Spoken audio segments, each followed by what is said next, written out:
Ter uma casa minimalista é muito diferente de ter uma casa com estética minimalista. Eu sempre falo por aqui no canal. Eu não gosto muito da estética minimalista na casa, né? Aquela casa branca, com cara de hospital. Simplesmente é uma casa morta, sem vida, sem alegria. Mas eu adoro ter uma casa minimalista, uma casa com poucas coisas e com coisas apenas que são essenciais e necessárias para eu viver bem. E aqui eu quero trazer para vocês uma lista de coisas que eu não tenho em casa para que a minha casa se torne cada vez mais minimalista. Vamos começar pela sala. Mas antes, já dá o like nesse vídeo aqui para contribuir com o crescimento do canal. A gente está batendo os 5.000 inscritos e eu estou super empolgada e ansiosa para chegar logo nessa marca que faz tempo que eu estou esperando. Se você gosta desse tipo de conteúdo sobre minimalismo, educação financeira e quer acompanhar por aqui o resultado do meu desafio Low Buy que eu estou fazendo em 2026, ou a minha jornada de maternidade solo independente e não é inscrito aqui no canal, não deixe de se inscrever agora e já ativa o sininho para receber uma notificação sempre que eu postar um vídeo novo por aqui. Tem 3 coisas que eu não tenho na minha sala e que provavelmente eu não vou ter durante muito tempo. A primeira delas são muitos objetos de decoração. Eu já tive uma sala com muitos objetos de decoração, mas à medida que o tempo vai passando, eu vou diminuindo cada vez mais isso. E hoje em dia, a maior parte dos meus objetos de decoração são livros. Outra coisa que eu não tenho, gente, são muitas almofadas, sabe? Aquele monte de almofada em cima do sofá. Eu acho que isso polui muito, sabe? Então eu deixo só 3 ali para usar, às vezes, quando a gente está na rede, quer se encostar um pouquinho, e aí a gente usa uma dessas almofadas. Mas enfim, é só mesmo o essencial porque a gente precisa. Outra coisa que para mim eu acho que é o principal aqui em casa, eu não tenho eletrônicos na minha sala. Eu nunca tive home theater, nunca tive Alexa, nunca tive, já tive videogame, mas aí já me livrei desse videogame tem um tempo. Enfim, eu não tenho nada de eletrônico. A única coisa que eu tinha era uma TV na sala, mas aí ela estragou, eu vendi ela. E eu fiquei pensando se realmente fazia sentido ou não comprar uma outra TV para a sala. Sendo que a gente já tem TVs no quarto e geralmente a gente vê TV no quarto, minha irmã no quarto dela, eu no meu quarto. Eu sei que muita gente fala, e é até coerente, que não se deve ter TV no quarto, né? Porque o quarto é um lugar para dormir. E realmente faz sentido, sabe? O correto, de fato, é você ter uma TV na sala e deixar o quarto apenas para dormir. Mas isso depende muito da realidade de cada um. Para mim, é muito importante ter uma TV no meu quarto, porque o Pedro ainda acorda durante a noite, então enquanto eu estou amamentando ele ou tentando fazer ali ele dormir, eu fico também vendo TV. Enfim, isso me ajuda muito aqui nas noites com o Pedro e por enquanto vai ter TV sim aqui no meu quarto, porque de fato é uma necessidade aqui na nossa rotina. Mas na sala, gente, eu não vi nenhuma necessidade, porque a gente nunca usava a TV da sala. Ela era ligada pouquíssimas vezes. Então, quando a gente precisa da TV na sala, por exemplo, para assistir um jogo, todo mundo junto, aí a gente pega uma das TVs de um dos quartos e coloca na sala e tá tudo certo. Na cozinha, eu não tenho esses jogos e jogos e jogos de pratos de vários tamanhos, de vários tipos, vários copos, vários talheres e tudo mais para fazer mesa posta. Eu não tenho nada de fazer mesa posta aqui que eu tenho de pratos e talheres e copos é o que a gente usa no dia a dia, tá? E quando eu recebo gente, eu não faço mesa posta, a gente faz uma mesa bem simples e tá tudo certo. Eu acho que mesa posta é uma coisa para quem tem muito espaço e para quem tem realmente o hábito de receber muitas pessoas em casa, que não é o meu caso. Eu recebo pessoas raramente por aqui. Hoje em dia eu tenho recebido mais por conta dos mêsversários do Pedro, que às vezes eu chamo uma amiga ou outra e tudo mais, mas a gente vai recebendo as pessoas aqui da forma mais simples possível e não faz mesa posta. Então, para não ter esse monte de coisa acumulada, guardada em caixas na minha cozinha, que eu ia usar, sei lá, 1 ou 2 vezes no ano, eu prefiro não ter. Eu também não tenho aquele monte de eletrodoméstico com várias funções únicas que a gente usa pouquíssimas vezes no ano. Por exemplo, uma máquina de fazer waffle, uma máquina de fazer suco, uma máquina de fazer cupcake, uma máquina de fazer sorvete, uma máquina de fazer isso, fazer aquilo outro. Eu não tenho nada dessas coisas aqui. A gente tem o básico mesmo, um air fry, um liquidificador, uma sanduicheira, uma máquina de café que é da minha irmã, não é nem minha, porque eu não tomo café com ela, enfim. Eu tenho aqui o mais básico e a gente não sente falta nenhuma desse monte de tranqueira. No quarto, eu também não tenho criado mudo com um monte de coisa em cima e um monte de coisa dentro das gavetas. Eu já tive criado mudo, inclusive tem um vídeo aqui no canal que eu reformei o meu criado mudo e tudo mais, usei ele durante um tempão e tudo, mas depois eu me livrei dele e eu coloquei apenas essas 2 prateleirinhas que tem aqui do lado da minha cama, que serve de apoio aqui também durante os cuidados do Pedro aqui à noite, e tá tudo certo, tá funcionando super bem. Eu também não tenho, gente, um monte de roupa de cama. Inclusive, tem 2 anos que eu coloco na minha lista para comprar roupa de cama, porque eu, de fato, tenho até começado a precisar de ter mais roupa de cama, mas aí eu vou adiando ao máximo isso, estou usando o que tenho e tá tudo certo. Tem pouca coisa e é pouca coisa que funciona.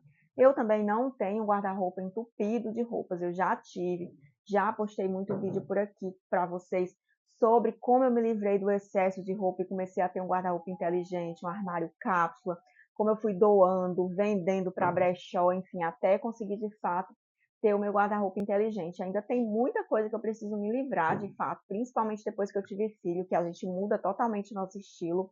E eu preciso fazer isso até o final do ano e quem sabe até gravo um vídeo para vocês sobre isso por aqui. No banheiro, eu não tenho produtos vencidos ou produtos que eu não uso, não gostei, não vou usar, não funcionaram comigo. Eu não sou aquele tipo de pessoa que compra 2 ou 3 tipos do mesmo produto. Eu tenho só o básico que funciona.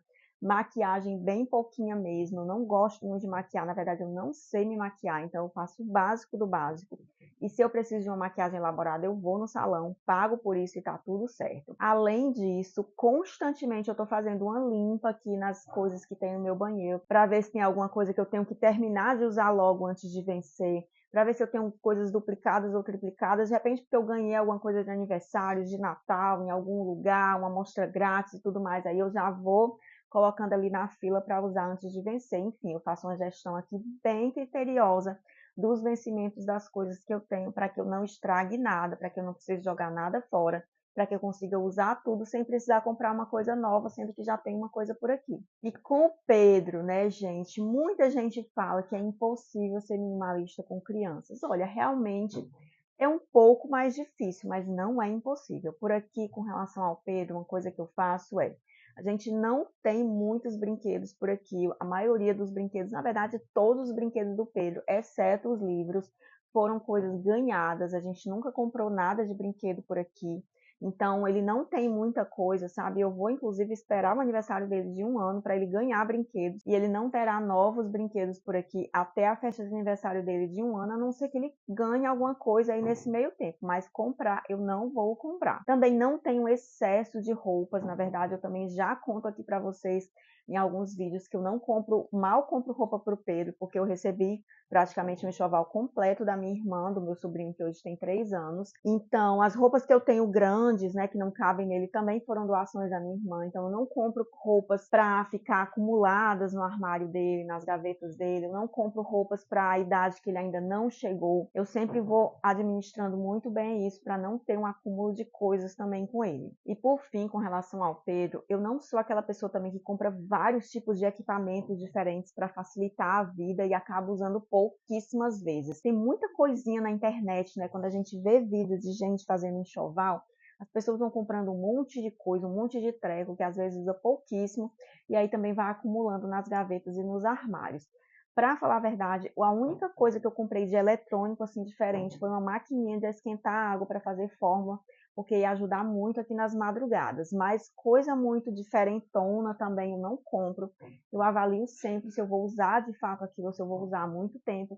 E se eu não vou usar muito tempo ou não vou usar muito, eu acabo desistindo de comprar e vou tentando administrar as coisas por aqui. Por enquanto tem dado certo, né, gente? Eu realmente só comprei essa maquininha de esquentar água para fazer fórmula e de resto eu vou me virando por aqui. E só um adendo com relação aos brinquedos das crianças, gente. Quando se trata de brinquedo para criança, é sempre importante a gente pensar que é muito melhor a gente ter 4 ou 5 brinquedos que estimulem de fato a criança, que façam com que ela aprenda alguma coisa, do que você ter 100 brinquedos que não estimulam em nada, que são apenas coisas aleatórias que elas vão brincando ali e que de fato elas não aprendem nada com isso.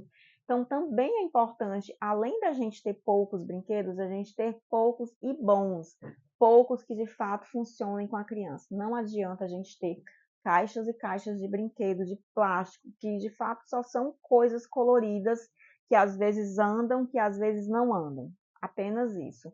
Então, eu também tento seguir isso por aqui. Claro que A maioria dos brinquedos do Pedro são coisas que ele ganhou, mas graças a Deus, a maioria das coisas que ele ganhou são coisas que de fato estimulam ele. E se por acaso eu precisar comprar algum brinquedo para ele no futuro, eu também vou levar em conta essa regrinha. E no geral, também tem duas coisas que independe do cômodo da casa, que a gente tem também que prestar atenção se a gente não está acumulando por aqui, sabe? Uma delas são brindes e lembrancinhas. Brindes que a gente vai recebendo nos eventos, nos locais que a gente passa. Lembrancinhas são coisas que a gente muitas vezes ganha nos aniversários que a gente vai, que a gente ganha também nos eventos, enfim. Será que essas coisas também não estão sendo acumuladas aí simplesmente porque você ganhou elas e aí você não quer se livrar e tudo mais? Às vezes é uma coisinha que você vai no aniversário de criança, aí uma bolsinha com o nome lá da criança, enfim. Será que essas coisas realmente você está usando ou você está guardando simplesmente porque você ganhou essa lembrancinha em algum lugar, em algum evento ou em algum aniversário? Também é importante olhar isso, porque de repente se são coisas que você não usa, tenta botar para frente também, sabe? Dá para quem vai usar, ou enfim, não sei, gente. O importante é não ter essas coisas dentro de casa. A outra coisa também são presentes que a gente ganha e não usa. Às vezes presente de aniversário, presente de Natal, às vezes a gente tem um apego emocional, né? A gente ganha o presente de uma pessoa bacana, uma pessoa que a gente gosta, só que a gente não consegue trocar e a gente fica guardando aquilo e não quer se livrar simplesmente porque ganhou daquela pessoa que a gente gosta. Só que aí a gente fica ali com aquela coisa dentro de caixas, de gavetas, de armários durante meses, até anos, e nunca usa. Simplesmente poderia também passar para frente. Eu entendo que tem essa questão do apego emocional, tem essa questão de a gente ter ganho de uma pessoa especial, mas não adianta a gente ficar com isso dentro da nossa casa se a gente não usa. Então, às vezes, doar para alguém que realmente vai usar aquilo pode fazer mais sentido. E, de repente, até a pessoa que deu para você também vai ficar mais feliz, porque aquele objeto está sendo usado por uma pessoa e não simplesmente guardado numa gaveta, numa caixa ou num armário, tá? E é isso, gente. Eu espero que esse vídeo ajude você a repensar as coisas que você tem aí na sua casa, para você deixar a sua casa o mais minimalista possível e o mais tranquila de se viver, sabe? Um lugar de paz, um lugar com poucas coisas e muito significado. Muitíssimo obrigada por ter ficado nesse vídeo até o final. Um grande beijo e até o próximo vídeo.